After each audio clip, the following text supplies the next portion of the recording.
Bueno, muy buenas noches. Bienvenidos a la Ateneo Biblioteca del Club Universitario de Buenos Aires. La conferencia de hoy, dos italianos, Manzoni y Giuseppe Verdi, literatura y música, a cargo de Claudio Ratier. Claudio Ratier es musicógrafo, periodista, divulgador especializado en música clásica en el género lírico.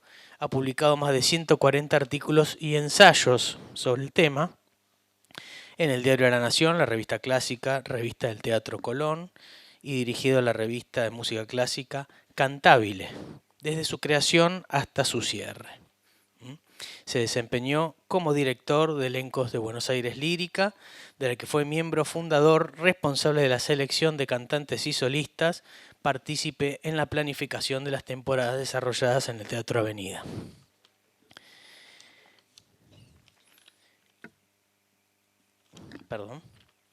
Integra el plantel docente de la Diplomatura Cultural Argentina del CUDES y dicta seminarios en la especialidad del Departamento de Artes Musicales Claudio López Buchardo, de la Universidad Nacional de Bellas Artes. Les pido lo recibimos con un fuerte aplauso. Gracias, Claudio. Además aclaro que, su último libro, que forma parte de la biblioteca del club, porque generosamente lo ha donado, habla sobre el desarrollo de la ópera en Buenos Aires del año 800. Está acá en la biblioteca también para aquellos socios que lo quieran retirar, junto con otro que anteriormente nos donó sobre historia de la ópera. Bueno, nuevamente lo recibimos con un fuerte aplauso.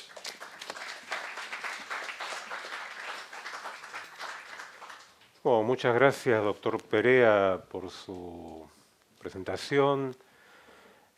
Siempre es un gusto estar en este ciclo de conferencias. Realmente un enorme placer. Les agradezco por estar aquí presentes. Bueno, no sé, recién se me salió esto. Como no me voy a mover, no va a haber ningún problema, así que, bueno, hoy estamos aquí para hablar de estos dos italianos que desde lo que les tocó, desde el arte, la literatura y la música, son Italia, son la Italia del 800. No les quepa duda. Yo para esta ocasión me he traído una ayuda para la primera parte de la charla, que total es algo que yo escribí, así que no estoy en falta, no le estoy robando nada a nadie. Y así un poco como hurgando en el tiempo, ¿no? Yo no puedo precisar cuándo me encontré con el nombre de Alessandro Manzoni. Casi seguro al dar por primera vez con algunos datos sobre un compositor llamado Giuseppe Verdi, así que imagínense. Manzoni, aquel de rostro bello y bueno, de caballo un poco triste, como lo definió Umberto Eco, que nos lleva a reformular una idea que es muy recurrente, según la cual la gran literatura del siglo XIX no pasó por Italia por el simple motivo de que los hombres de letras de la península se dedicaban a escribir libretos de ópera. De paso les cuento que durante muchísimo tiempo a estos profesionales de las letras les llamaban poetas, porque libretista sonaba como peyorativo. Algunos señalaron en Manzoni una faceta anacrónica, porque fue un intelectual impregnado de la ilustración del siglo XVIII, porque los principios de esta corriente del pensamiento, centrados en la razón como herramienta de conocimiento para mejorar al ser humano, eran sumamente necesarios en tiempos de Manzoni. En realidad son principios que no tienen fecha de vencimiento, aunque por lo general no se los tenga en cuenta. Por el momento histórico que atravesó, Manzoni fue un hombre del Risorgimento, que es un concepto al cual me voy a referir un poco más adelante. Sapere aude. es un imperativo que pertenece a Horacio y significa atrévete a saber. Fue el lema de la Ilustración que con la luz de la razón como herramienta iluminó un nuevo camino y señaló un orden agotado que ya no daba para más. Pero sabemos también que el sueño de la razón produce monstruos, ¿verdad? El 18 de Brumario del año octavo, 9 de noviembre de 1799, según el calendario gregoriano, Napoleón Bonaparte disolvió el directorio, terminó con el terror y se erigió en cónsul, lo que le valió muchísimo apoyo y admiración aún fuera de Francia, como por ejemplo Beethoven, que digamos lo admiró muchísimo, pero el día que se enteró de que acababa de coronarse emperador, se decepcionó y dijo que al fin y al cabo Napoleón era un ambicioso hombre de tantos. Y le retiró la dedicatoria de su tercera sinfonía, conocida como Heroica. Manzoni, en cambio, años después, cuando muere Napoleón, le dedica una oda que de sus piezas líricas es la más conocida, que se llama Il Cinque Maggio, el 5 de mayo. Aunque los sueños de la razón engendren monstruos, el hombre puede torcer todo aquello que se le presenta para mejorarlo, los principios de la Ilustración sirvieron para orientar a individuos de una innata y elevadísima estatura moral. Y Manzoni llevaba la Ilustración en la sangre, y esto no es una metáfora, es algo que tienen que tomarlo al pie de la letra. Les voy a explicar por qué. Él, de parte de madre, fue nieto de Cesare Beccaria, que era un pensador milanés, perteneciente a esta corriente que en italiano se le dice iluminismo. Era un hombre de leyes, contrario a la pena de muerte, que sostuvo que el castigo debe ir en proporción al delito. No se puede aplicar la misma pena a un ladrón de gallinas que a un asesino, ¿verdad?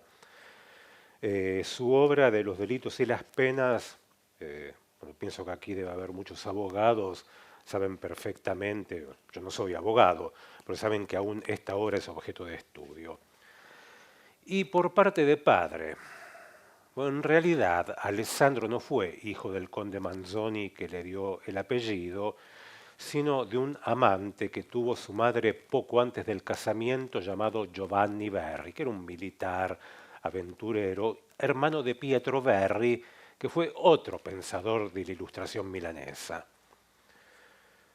En el verano leí un libro que es del año 1983 llamado La familia Manzoni, cuya autora es Natalia Ginsburg, que hace un retrato del escritor, del cual podemos extraer que pese a pertenecer a una familia noble de alta posición, su infancia y adolescencia fueron muy sufridas.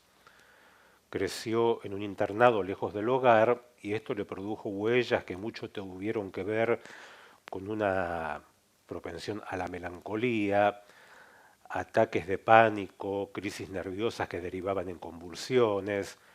También fue tartamudo y sufrió agorafobia, al punto que al salir de su residencia tenía que hacerlo acompañado siempre y cuando el piso no estuviese húmedo, porque pisar sobre suelo húmedo era algo que le provocaba mucha aversión, mucho rechazo.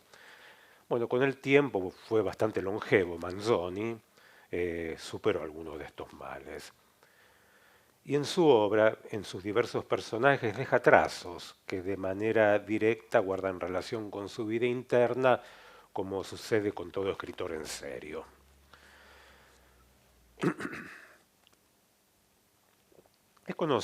Conozco italianos que a pesar de tener una buena formación en lo humanístico, me demostraron un sentimiento común hacia Manzoni, concretamente su capolavoro, que es la novela I Promessi Sposi, en castellano Los Novios. Coincidieron en que es un libro terriblemente aburrido, insoportable. Uno de ellos, que curiosamente era miembro del Instituto di Studi Verdiani di Parma, me dijo, no sé qué le encontraba Verdi, porque fue el libro de cabecera de este compositor. La primera vez que lo leyó fue en la adolescencia Es la primera versión de un texto destinado a transformarse con el tiempo. Durante mucho supe muy poco sobre Manzoni, apenas los datos que nos indica el mundo verdiano, hasta que meses atrás pensé dos cosas. Si la novela permaneció y se la conocen tantas lenguas, es muy posible que antes que un libro viejo sea un clásico. Y si Verdi le guardó tanta admiración a la par de la obra de Shakespeare y Víctor Hugo, no estaba tan equivocado. En su país, Manzoni despierta la admiración en algunos y en otros un profundo rechazo atravesado por un gran tedio. Alguna encuesta realizada por un medio de alta difusión dio por resultado que el libro que un altísimo porcentaje de los italianos arrojaría a la basura es I Promessi Sposi, así como lo escuchan. O sea, Manzoni no tiene término medio, o se lo ama o se lo detesta. Y esto tiene una explicación que es sumamente fácil, aunque no lo puedan creer. Lejos de ser aburrida, porque de aburrida no tiene nada, I Promessi Sposi es una novela densa y larga, sí, como tantas. Aún las hay más extensas, mucho más, piensen, qué sé yo, Los Miserables, La Guerra y la Paz, Hermanos Karamazov, y una cosa no implica la otra. Pero resulta que es impuesta a los alumnos de secundario por los programas de estudio italianos desde hace mucho tiempo. Manzoni se enseña mal, se impone disfrutar di Promessi Sposi, que es la novela fundante de una lengua unificadora para Italia, y a su vez la primera novela de esa tierra en un sentido moderno. En tiempos de Manzoni, además de libretos de ópera, había poesía y teatro, pero no había novela. Y esto no es un dato menor, porque estamos en un siglo de apogeo del género. Al siglo XIX se lo suele llamar el siglo de la novela. Y no solo que no se trata de un libro para adolescentes, sino que las lecturas no deben ser impuestas o mal enseñadas, que es la misma cosa. La literatura está para indicarse conforme al posible lector, para incentivar su disfrute. En tal caso, como no, bienvenidas las herramientas y datos que muevan a la curiosidad, pero imponer un libro, más aún de una extensión y espesor como I Promessi Sposi, nunca. Y la razón de este rechazo no es que me haya dado cuenta yo de esto, no es cosa mía, la han señalado muchos. Y intelectuales, hombres muy conocidos como Umberto Eco o Corrado Augias, que aún está vivo, es un divulgador de la cultura italiana y más también muy conocido. De Umberto Eco, bueno, creo que no hace falta que les diga nada. En su juventud, Manzoni fue ateo, cosa que era muy común en las clases altas. Eh, Acuérdense del pintor Mario Cavaradossi en Tosca, que también es un aristócrata, alguien de clase alta y es ateo. Cuando se casó Manzoni con una suiza llamada Enriqueta Blondel, que fue la primera esposa hasta enviudar, se hizo calvinista, de seguro por formalidad. Y más tarde vino la conversión al catolicismo debida a una experiencia traumática. En París, en pleno tumulto callejero, perdió a su esposa, entró a la iglesia desesperado, suplicó, luego la reencontró sana y salva y se convirtió en un hombre de fe, lo cual no le impidió ejercer el espíritu crítico, porque en la literatura de Manzoni los clérigos no son todos iguales. Manzoni creía en la conversión porque tenía una profunda fe en el ser humano, fue un individuo moral en un sentido superior, convencido de que el hombre puede mejorar. Los sueños de la razón, sumadas cualidades innatas, hicieron de él alguien más que notable, capaz de canalizar todas sus angustias en la literatura. Alguien alguna vez me dijo que el de escritor es un oficio de tristes, y es una gran verdad. Manzoni mismo es uno de los casos testigos, ¿no? Precedida por Fermo e Lucia, la primera versión de I Promessi Sposi se produjo entre 1825 y 1827 y se le llama la Ventisettana, o sea, la del 27. La definitiva entre 1840 y 1842. Esta tiene un nombre como de fiebre. Se le llama la cuarentana, que quiere decir la del 40. Se editó por entregas con grabados de Gonin y tuvo un éxito enorme. La leyó toda Italia. Pero Manzoni de esto no vio una lira, no vio un centavo, porque no solo costeó de su bolsillo las ediciones, sino que sin una adecuada implementación del derecho de autor, que esto es algo que tardó en implementarse como es debido, cundieron a millares las copias piratas. Y tal fue la popularidad que en los carnavales milaneses era muy común que la gente se disfrazase de algunos personajes de la novela. Y ahora vamos a emprender un breve recorrido por lo que serían los personajes principales. Todo comienza en Lecco, que es una localidad de la Lombardía en la zona del lago di Como. Renzo Tramaglino y Lucia Mondella son la pareja principal. Gente del pueblo, pero no son miserables. O sea, son pobres, pero no miserables. Trabajan en filanda. Una filanda sería una textil. Son obreros textiles. El autor coloca a los pobres en el centro de la trama, lo cual fue muy novedoso. Y esto motivó que, por ejemplo, en el siglo XX Antonio Gramsci señalase que por ser de familia noble, Manzoni lo hiciese de una manera paternalista. De haber visto la otra mitad del vaso, simplemente Gramsci no hubiese sido un hombre de izquierda. Bueno, Renzo y Lucia, estos jóvenes, humildes, obreros textiles, planean casarse, para lo cual el novio va a ver al cura, que es Don Abbondio. Si fuese un personaje de ópera, nos encontraríamos ante un basso bufo, que quiere decir bajo cómico. Don Abbondio eligió la carrera sacerdotal para gozar de cierta comodidad material y no es ni malo ni bueno, esa es la verdad. Es pusilánime, es cómodo, carente de espíritu confrontativo y se puede decir que produce el mal por omisión. Y así lo demuestra cuando al comienzo de la novela es interceptado por unos bravi o bravos que le imponen la orden de no casar a Renzo y a Lucia. Questo matrimonio non s'ha da fare, né domani né mai. Este matrimonio no se hace, ni mañana ni nunca.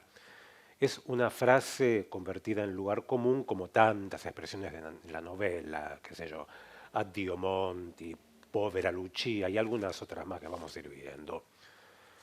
Don Abbondio también se dedica a la usura, fa lo strozzino. Dije bien, strozzino. Por favor, no le pongan una N intermedia porque eso quiere decir otra cosa. Y bravi, que les nombré, eran parte del paisaje urbano de la antigua Italia. Si por ejemplo hoy decimos questo è un bravo ragazzo, significa este es un buen muchacho. Pero en la Italia del 1600 los bravi eran delincuentes, asesinos. Imagínenlos, ¿vieron los piratas del Caribe llenos de puñales, arcabuces, pistolas, sables, pelo abundante, barba, cicatrices, algún aro en la oreja, esos sombreros enormes, ¿no? Caras que daban miedo. Nosotros hoy le llamaríamos matones, así en porteño, ¿no? La ley era muy, muy severa. Cada vez que un bravo era arrestado por la autoridad, debía ser ejecutado sin instancia procesal mediante. Solo que la ley era letra muerta, porque los bravi, con su ausencia de toda moral y la violencia como forma de vida, eran muy necesarios para los trabajos sucios del poder. A ver, el poder para hacer ciertas cosas no podía mandar a las fuerzas regulares, necesitaba de los animales estos, por decir de alguna manera, ¿no? Y los bravi que salieron al paso de Don Abbondio, no les quepa duda que Dante los habría arrojado al antiinfierno, digamos, a Don Abbondio por su debilidad, o al círculo séptimo del infierno por usurero. Y estos bravi que interceptan a este cura, que nos deja muy bien parada, que digamos, a la institución, estaban al servicio de don Rodrigo. ¿Por qué un nombre español en la Milán del siglo XVII? Porque esa parte de Italia también estaba bajo dominio de la corona española. Don Rodrigo es un poderoso del lugar que impide la boda entre esta pareja de gente del pueblo porque quiere que Lucia sea su amante de turno. Está muy obsesionado con ella, ejerce el poder sin escrúpulos hasta que una causa natural, providencial para los creyentes, se ocupe de poner orden y todo encuentre un lieto fine, como se decía en la ópera del siglo XVIII, o sea, un final feliz, un buen final. Y podrán acontecer otras penurias y, por qué no, buenos momentos más allá de las páginas de la novela. Bien, la conversión, eso que el autor experimentó en cuerpo y alma, es un motivo recurrente aquí. Fra Cristoforo no siempre fue un monje capuchino. Antes de tomar los hábitos fue Lodovico, un joven de elevada posición, que por un motivo lindante con el absurdo se batió con un noble al que dio muerte. Como fue una cuestión de honor, no era algo penado por la ley. Esto le significó un tremendo cambio que lo llevó a renunciar al mundo para tomar los hábitos, así como asumió el nombre de un servidor, Cristóforo, que murió en aquella contienda. Luego se presentó ante la familia del difunto para pedir su perdón. Y Promessi Sposi es una novela que está llena de eso que en teatro lírico llamamos il colpo di scena, el golpe, el efecto escénico. Y casi todos los pasajes en los que aparece Fra Cristoforo son casi todos colpi di scena, porque el personaje es enorme, es muy imponente, es todo lo contrario a lo que es este don Abbondio que les describía, que es cura por comodidad, por conveniencia, que es cómodo, pusilánime y que hace el mal por omisión, sin quererlo, pero hace el mal al fin.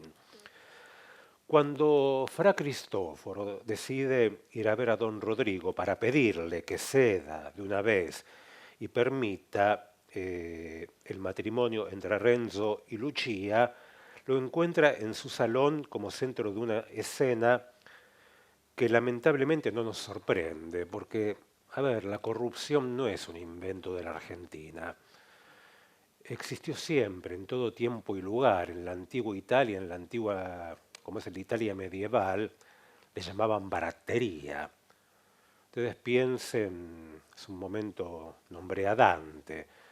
Dante, que también se dedicó a la política, estaba bueno, una facción dentro de los güelfos, que eran los güelfos blancos, y cuando bueno, se le viene la noche, por así decir, que tiene que irse al exilio, lo acusan falsamente. ¿De qué? De baratería, de corrupción. En fin, es algo que, sí, que existió siempre. Y es así como Fra Cristoforo encuentra a don Rodrigo en pleno banquete, rodeado de personajes como el doctor Azzecca Garbugli, un abogado corrupto que debería defender a los pobres, bueno, siempre y cuando no interfiera con los intereses del poder. Y a él se debe otra de las frases célebres de la novela que dice así: bisogna sempre dire chiaramente o francamente le cose al proprio avvocato. Ci penserà lui poi a imbrogliarle. Es necesario decirle las cosas claramente y con franqueza al propio abogado. Él después se va a ocupar de embrollarlas. En italiano, un azzecca garbugli es, por antonomasia, un abogado inescrupuloso, tramposo, carmamatufias. Y en el banquete de don Rodrigo también está presente ni más ni menos que el podestà. Un podestà en la antigua Italia era como el alcalde, el que mandaba en el lugar, la máxima autoridad, el primer magistrado vendría siendo. Y esta mezcla de gente que debería ejercer sus funciones independientemente es uno de los componentes que hacen que la novela no pierda actualidad. Manzoni sitúa la acción en torno a 1630, pero en realidad habla de su propia Italia, ocupada, en su caso el Lombardo-Véneto, ya en el norte, que estaba bajo dominio austríaco. Y como, lejos de ser un libro viejo, estamos ante un clásico, encontramos correspondencia con el mundo actual más allá de toda frontera. De estar en el mundo de la ópera, Fra Cristoforo sería un basso nobile, que es una manera también en la cual llamamos al bajo verdiano. Bien, pasamos ahora al innominato, que se puede traducir como el innombrable. Quizás sea el más fascinante, el más atípico, si se quiere, de todos los personajes. Es un personaje muy complejo que se inspira en un miembro de la nobleza milanesa Visconti, un personaje real, que fue antepasado de Manzoni. O sea que el cineasta Luchino Visconti a su vez estuvo emparentado con Manzoni. Este personaje de alto poder, y esto también perteneció a la vida real, ejerció la delincuencia, para lo cual tenía su propia banda de bravi y usaba como aguantadero su propio castillo. No hacía sino lo que han hecho tantos poderosos, solo que del otro lado de la ley. Trabajaba por encargo y a él recurre don Rodrigo para secuestrar a Lucia Mondela, porque cuando don Rodrigo manda a sus propios bravi a secuestrar a Lucia es un desastre lo mal que le sale. No les voy a contar toda la novela, sería una locura. L'innominato cumple con el secuestro, pero al tener ante sí a Lucia, aterrada e indefensa, en él se opera un cambio interno muy, muy grande. Pasa una noche atroz, atormentado por la propia conciencia, al punto de pensar en el suicidio. Por la mañana escucha un rumor y se asoma a la ventana y ve un tumulto de gente la cual se la ve muy feliz, y dice: «Che cosa c'è d'allegro in questo maledetto paese». ¿Por qué tanta alegría en este pueblo maldito? Y la causa de la alegría es que acaba de llegar el cardenal Borromeo. En una novela que narra hechos históricos protagonizados por personajes imaginarios, hay personajes reales como el cardenal Federico Borromeo, que es referido con nombre y apellido. Es un hombre virtuoso, nacido en la riqueza, pero que prescinde de ella por no necesitarla. Sabe ejercer su deber y está al tanto absolutamente de todo, hasta de la cobarde defección de don Abbondio, al que reprende duramente por no haber ejercido su obligación para con Renzo y Lucia. Pero su momento más poderoso, el gran colpo di scena, es el encuentro que tiene con l'innominato, que está decidido a liberar a Lucia y a cambiar de vida, a convertirse en alguien muy, muy diferente. Se confiesa con el cardenal Borromeo y aquí tenemos otro caso de conversión, que es realmente uno de los motivos conductores de la novela. Y ahora pasamos a la mónaca di Monza, la monja de Monza, que es otro personaje inspirado en una mujer real, proveniente de una nobleza muy, muy poderosa, la familia Leiva, que la familia Leiva no es nombrada, pero se sabe que es esta familia, que por designio paterno se vio obligada a tomar los hábitos sin tener la más mínima vocación religiosa. Gertrude, que es el nombre de ella, es misteriosa y goza de privilegios por pertenecer a una familia muy influyente. No es la superiora, pero lo parece. Y es en ella que confía Fra Cristoforo para que dentro de las paredes del convento ponga resguardo a Lucia, solo que la monja falta su palabra y la entrega a los bravi del innominato, que tienen orden de llevarla ilesa al castillo. Es posible que Gertrude en el fondo envidiase a Lucia porque tenía lo que ella no podía tener, que era la libertad de unirse a un hombre. Y aquí no puedo pasar un detalle por alto, y es como a veces las cosas, ya sea por similitud o por oposición, se asemejan, ¿no? Y aquí llama mucho la atención el contraste entre la Mónaca di Monza y otro personaje de la literatura que también perteneció a la realidad, que es Piccarda Donati, que fue una de la familia de la mujer de Dante Alighieri y que Dante la coloca en el canto tercero del Paradiso. ¿Y por qué digo que es el caso opuesto a la Mónaca di Monza de Manzoni? Porque fue una mujer que se había hecho monja por pleno convencimiento, ella estaba feliz por haberse casado con Dios, por así decir, hasta que el propio hermano va al convento, la toma por la fuerza, la secuestra, la saca para casarla, en fin, para arreglar un matrimonio por conveniencia, como solían hacer en la nobleza. Bueno, como les decía, la encontramos en el tercer canto del Paradiso. Es inevitable, Dante es como si hubiese escrito todo, se mete por todos lados, me lleva a esta digresión, esto me lleva a comentar muy rápidamente que en el Colón están por dar a partir del viernes una nueva producción del tríptico de Puccini, que Puccini cuando decide escribir el tríptico dice, bueno, voy a hacer una ópera basada en cada uno de los tres estadios de la Divina Comedia y después, bueno, lo desecha, dice qué idea tan descabellada. Pero la idea descabellada fue tan, pero tan fuerte, que terminó arraigada. No se dejó descartar así nomás, permaneció. En fin, sería otro tema ese. Bien, disculpen la digresión. Bueno, yo les dije, ya que la naturaleza, o si prefieren la providencia, se ocupará de poner las cosas en orden. Y aquí hay que hablar de la peste de 1630. En la antigüedad, las pestes eran vistas como un castigo divino por los pecados de los hombres.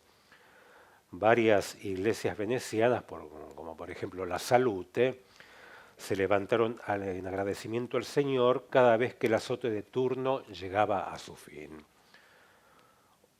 Entre tantos ejemplos, qué sé yo, sobre la terraza de un conocido castillo romano, muy cerca del Tíber, se erigió una estatua de un ángel en el acto de enfundar su espada. Esto quería decir que la peste, el castigo de Dios por los pecados, había llegado a su fin y erigir la estatua fue una manera de agradecer. Pero en realidad las pestes se debían a otras razones y no era raro que las portasen los soldados que venían de alguna campaña, como la que azotó a Milán en 1630. La descripción que hace Manzoni es pavorosamente infernal y es por tal razón que don Rodrigo sucumbe, este poderoso de origen español que está obsesionado con Lucia, y con esto los males de esta joven pareja protagónica, que también contrajeron la enfermedad, pero sobrevivieron, con lo cual quedaron inmunes, ¿no? En cambio, Fra Cristóforo deja la vida en el lazareto en plena tarea de asistir a los enfermos. La peste es el deus ex machina de la novela, y aquí en la novela es un castigo divino. Tengamos presente que Manzoni fue profundamente católico. Bueno, y voy a nombrar otra vez a Dante, y qué diferencia, ¿no? Porque Dante, según su visión, y esto, bueno, claro, pertenece al mundo de las interpretaciones, fue cristiano eh, profundamente, pero es muy posible que no haya sido católico, porque hay muchos indicios en su obra magna, que es la Divina Comedia, de que haya profesado el catarismo, que fue una religión medieval que tuvo muchísimos adeptos, en el sur de Francia, Italia, Alemania, hasta que Roma la declara herejía y manda la única cruzada papal contra cristianos, ¿no es así? Y el dualismo de los cátaros ve que el infierno, por así decir, no está en el más allá, está en el más acá. Este mundo material en el cual suceden los horrores, es el mundo hecho por los hombres, mientras que Dios es el creador de un mundo inmaterial, el mundo de lo espiritual. Ese es el mundo verdadero, el mundo de la verdad, del amor que mueve il sole e l'altre stelle. Con lo cual, bueno, desecha la idea del castigo divino, que es lo que plantea Manzoni. Bueno, perdón por la digresión. Bien, ahora es momento de hablar de Li Untori. Un mal gobierno, como era este gobierno español en la región, que no podía regular ni el precio del pan, menos iba a controlar un mal mayor como la peste. Y como encontrar culpables, aunque sean falsos, viene bien a los malos gobiernos, la autoridad española en Milán aprovecha la leyenda urbana de Li Untori, traduzcámoslo como untadores, que eran un invento. A ver, la gente común que estaba desesperada ideó la versión de que ciertos individuos untaban las fachadas con una sustancia pestífera con la finalidad de saquear la vivienda una vez muertos los ocupantes. Por ejemplo, en una escena en plena calle, Renzo Tramallino, que llega a Milano y está perdido, no sabe para dónde ir, se acerca un caballero que al verlo venir se asusta y le pone por delante el bastón, una punta metálica, y lo echa, vía, vía. Está aterrado y Renzo no entiende nada, claro. Se convenció que este pobre era un untore que venía a infectarlo con esta sustancia. Bien. Este asunto de los untadores lo llevó a Manzoni a escribir un ensayo aparte de la novela que se llama La storia della colonna infame, la historia de la columna infame. Es un libro que tiene carácter jurídico y que toma el modelo de un tratado que se llama Osservazioni sulla tortura, observaciones sobre la tortura, cuyo autor fue Pietro Verri, que era, digamos las cosas como son, el tío de Manzoni. Y esto analiza una serie de hechos verídicos. Dos ciudadanos milaneses, denunciados como untori, fueron sometidos al tormento, que no describiré, hasta confesar una culpa que no era verdadera. Finalmente fueron quemados y se derribó la vivienda de uno de ellos, en cuyo solar se colocó una columna que testimoniaba que allí habitó uno de los culpables de la peste en Milán, sobre quien se descargó el peso de la ley. Los untadores nunca existieron, era una mentira de la que se aprovechó un mal gobierno para infringir castigos ejemplares e inocentes y así dar una respuesta a una multitud desesperada que pedía alguna solución. Y la conclusión de Manzoni es la barbarie e inutilidad de la tortura, durante la cual el torturado dice lo que la autoridad quiere escuchar, y la autoridad a su vez no le interesa escuchar una verdad, sino una confesión que sea útil a sus fines. Esa es la conclusión de este tratado de Manzoni, que a veces no siempre viene como apéndice en la novela. La primera versión de I Promessi Sposi, la Ventisettana, nació impregnada de la lengua lombarda hasta que el autor se planteó un cambio. Decidió establecerse en Florencia a los efectos de empaparse en las aguas del Arno y dar a luz la versión definitiva, o sea, la Quarantana. La reescribió en toscano, la lengua que desde hacía mucho tiempo usaban los literatos intelectuales italianos al momento de expresarse en vulgar. Una lengua toscana no como la que se hablaba en las calles, sino estilizada.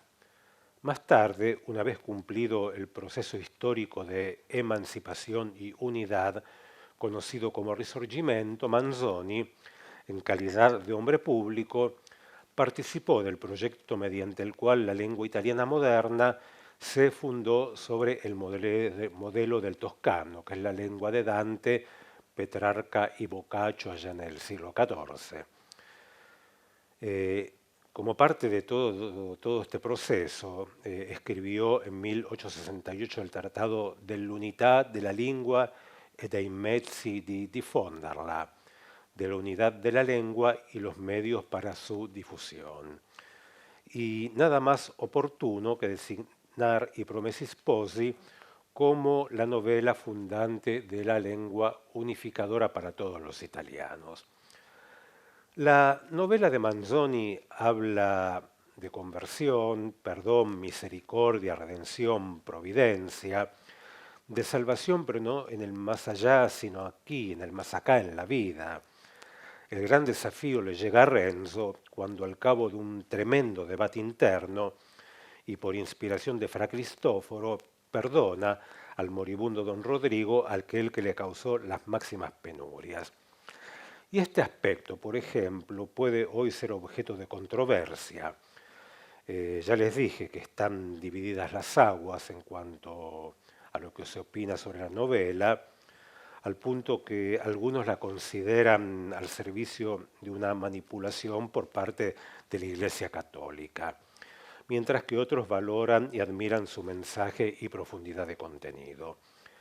Suele verse en Lucia Mondella, una joven completamente sumisa y sin personalidad, cuando no hay que profundizar mucho para advertir que posee la suficiente autodeterminación para decirle no a don Rodrigo, que es el poderoso del lugar. O sea, se está enfrentando al poder, se está reivindicando. O sea, el no de ella es contundente. Y a partir de esto todas las peripecias. Pero hay una cosa que es muy cierta, ¿no? Que seamos o no creyentes, si somos buenos lectores, y Promessi Sposi, los novios, jamás nos dejará caer en la indiferencia y nos hará sentir ese buen estremecimiento que provoca el encuentro con un gran libro. Hace poco, esto yo no lo sabía, hace unas semanas atrás, escuchaba una conferencia, una serie de conferencias sobre la novela pronunciadas en Roma por un profesor llamado Franco Nembrini, que decía que I Promessi Sposi era un libro que el Papa Francisco tenía en su mesa de luz. Yo no estaba enterado de esto hasta hace muy poco.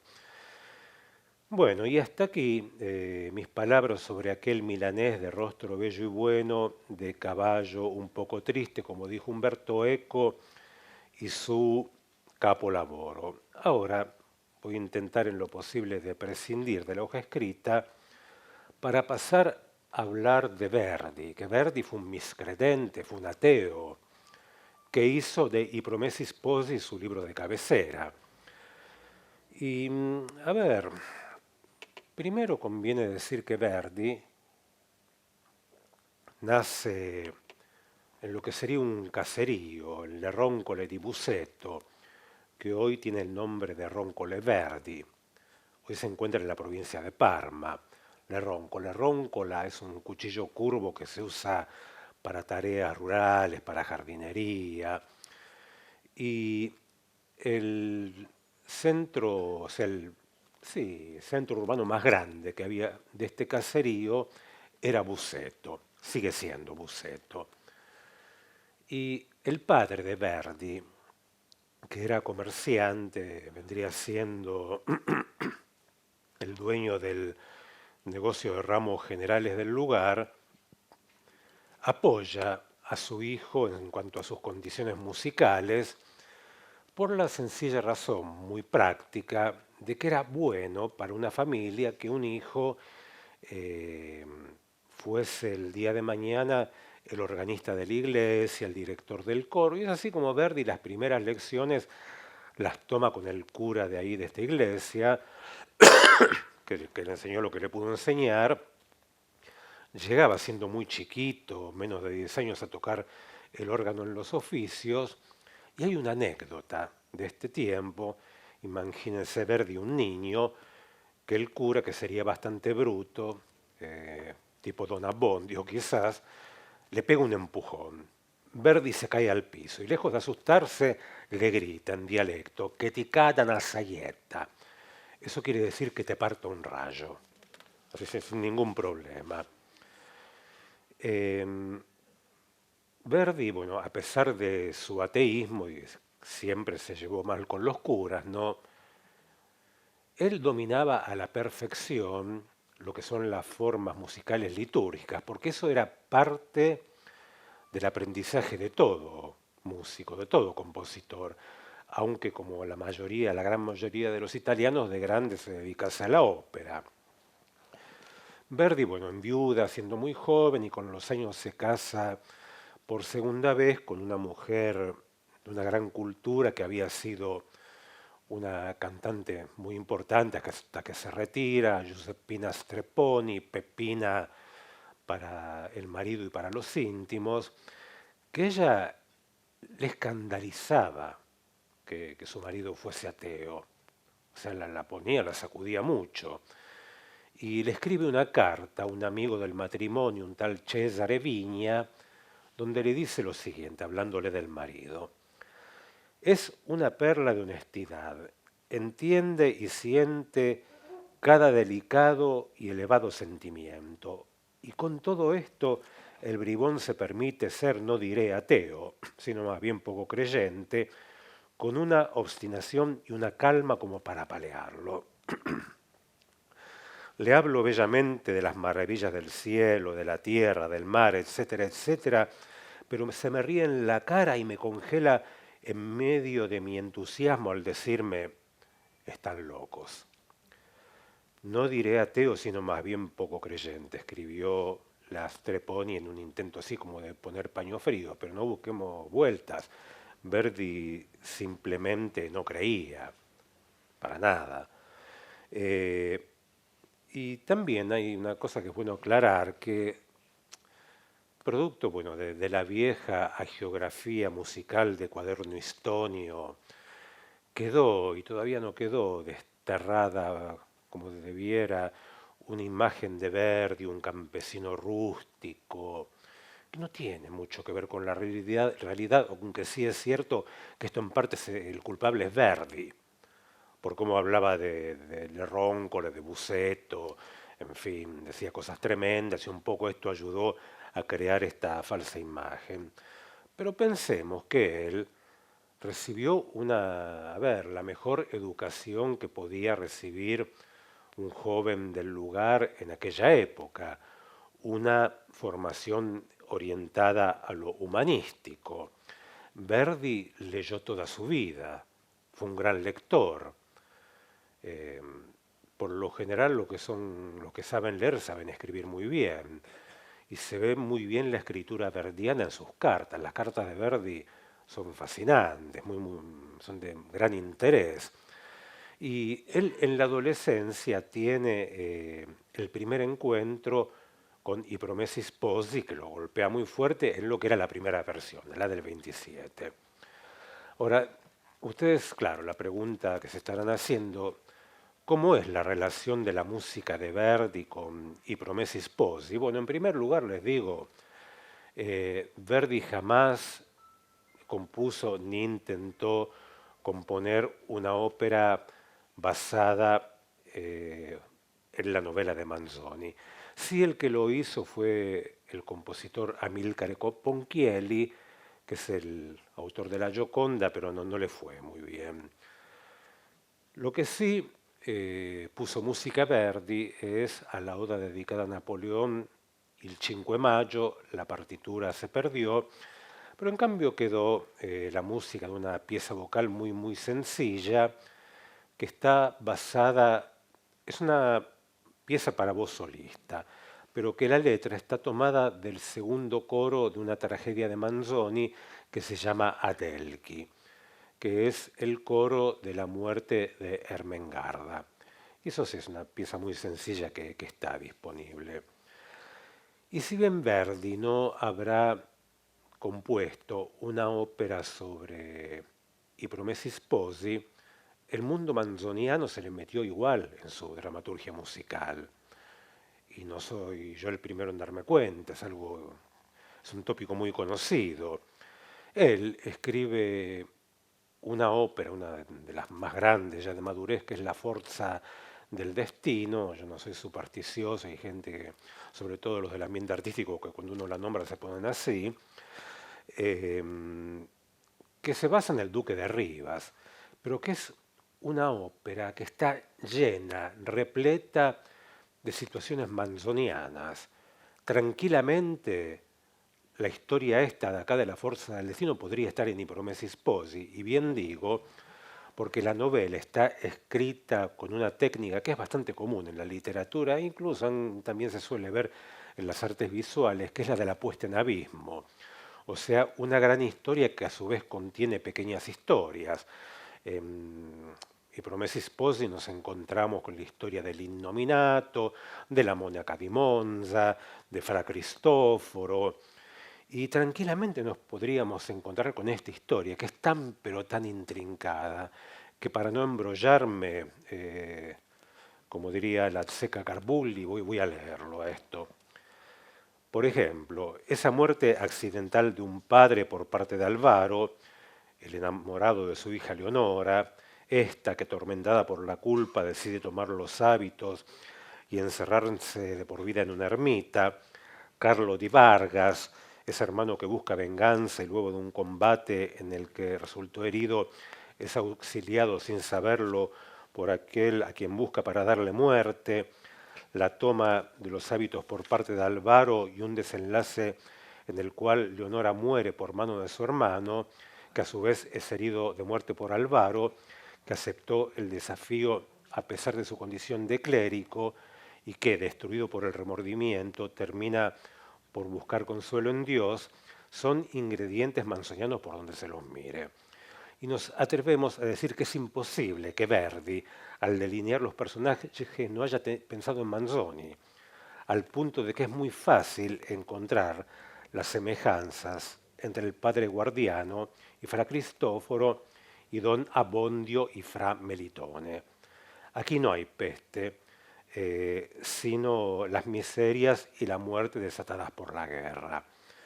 El padre Guardiano es una figura imponente, uno de los tantos ejemplos de vaso nobile verdiano. En una escena del cuarto acto, que es el acto final, vemos a Fra Melitone que le está dando a los pobres ahí la olla popular, les está sirviendo la sopa y los reta, les dice de todo. Y ahí el padre Guardiano, con un gran aplomo, a su vez lo reprende a él por intolerante. Y tienen un diálogo muy breve, que ahora vamos a escucharlo, un dueto del mondo y disinganni, de los desengaños del mundo, que tranquilamente puede ser una escena entre Cristoforo y don Abbondio. A ver.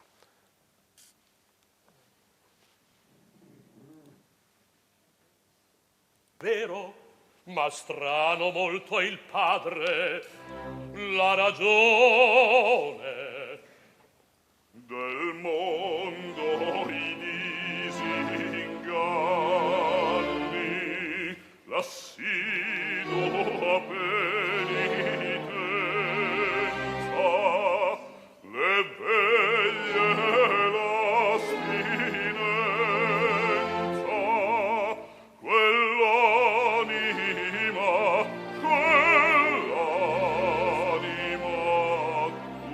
turbar. Saranno i disinganni, l'assidua penitenza, le veglie, l'astinenza, che il capo gli guastar del mondo i disinganni.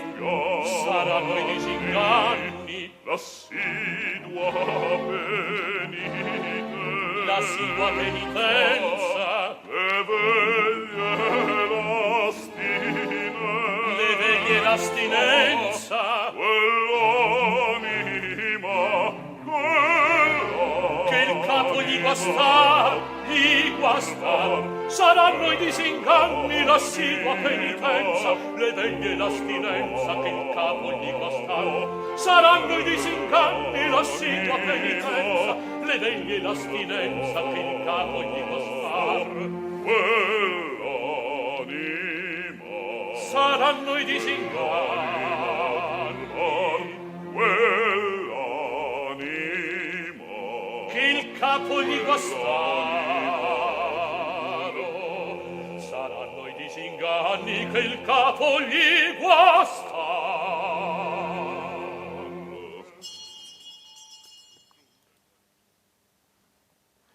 Bien.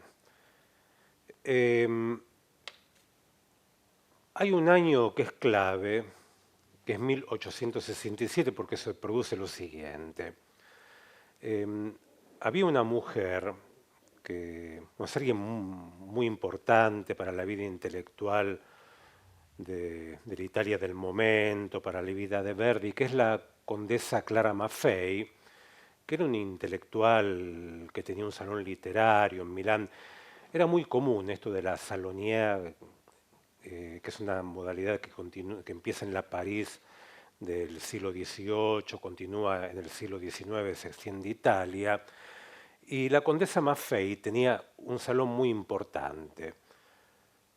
Giuseppina Strepponi va, junto con esta mujer, a visitar a Manzoni, y cuando vuelve a casa, que Verdi se entera, se conmueve muy, muy profundamente.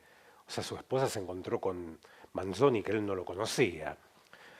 Y no solo esto, sino que Manzoni le envía a Verdi un retrato autografiado y con una dedicatoria que dice así: a Giuseppe Verdi, gloria d'Italia de un decrépito escritor lombardo. Pero el encuentro entre Verdi y Manzoni se va a producir recién al año siguiente, también en lo de la Maffei, a quien días después Verdi escribe estas palabras: ¿qué puedo decirle de Manzoni? ¿Cómo explicar la sensación dulcísima, indefinible, nueva, producida en mí ante la presencia de ese santo, como usted lo llama? Si los hombres se pudiesen adorar, me hubiese arrodillado ante él. Dicen que no hay que hacerlo.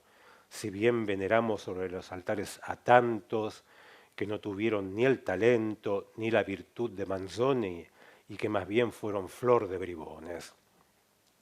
Bueno, tiempo después de esto, Manzoni, que como les decía fue bastante longevo, cae por la escalinata de una iglesia, se golpea fuertemente en la cabeza y a raíz de esto a los pocos días muere.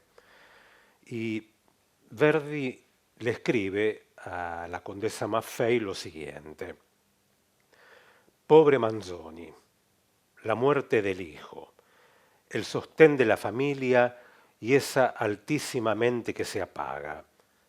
Eso es tremendo. La mente de Manzoni apagada. Y la providencia, ¿o creen que si existiera la providencia se habrían desencadenado tantas desventuras sobre la cabeza de aquel santo? Bueno, estas breves líneas, ¿no?, de esta misiva son muy reveladoras, porque no solo está esta desesperación de Verdi por la muerte de este al que veneraba, sino que esa cosa que no se puede entender, que cómo la mente de alguien así, bueno, de repente, chau, nada más, después de esto la nada, ese cuestionamiento hacia esa idea en la cual él no cree de la providencia, ¿verdad? Nos pone ante el Verdi ateo. No es así, como que él no le resultaba inadmisible todo esto. A su mujer le decía, están locos las cosas que creen. Igual yo a veces pienso que Verdi era un ateo gracias a Dios, ¿no es así? Bueno, el año de la muerte de Manzoni, él va a estrenar su misa de Requiem, a quien está dedicada. La estrena en la iglesia de San Marco de Milán, Y para esto yo elegí, para hacer una ilustración musical, un muy breve fragmento, que es el comienzo del Dies Irae, el Día de la Ira, que esto, bueno, es una idea mía, es una interpretación, yo me hago cargo, que más allá del texto litúrgico, este momento para mí revela ese sentimiento de desesperación y perplejidad de Verdi ante la nada, como una mente tan brillante y no queda nada de esto, y después que me vienen a hablar de providencia, ¿no? Bueno, más allá de la liturgia, para mí esto expresa este sentimiento de Verdi, que se traduce en sonidos con unos acordes muy tremendos, en tonalidad de sol menor, intercalados con unos golpes demoledores de percusión, un coro que grita de una manera desgarrada. Después tenemos desde el piano y que va increyendo hasta unas dimensiones enormes, el toque de trompeta, son las trompetas que llaman a la resurrección de la carne, el juicio final, bueno, esta cosa desesperada. Bueno, vamos a escuchar este fragmento que, a mi entender, es una interpretación, revela en este sentimiento de Manzoni.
Bien, es la primera parte del Dies Irae.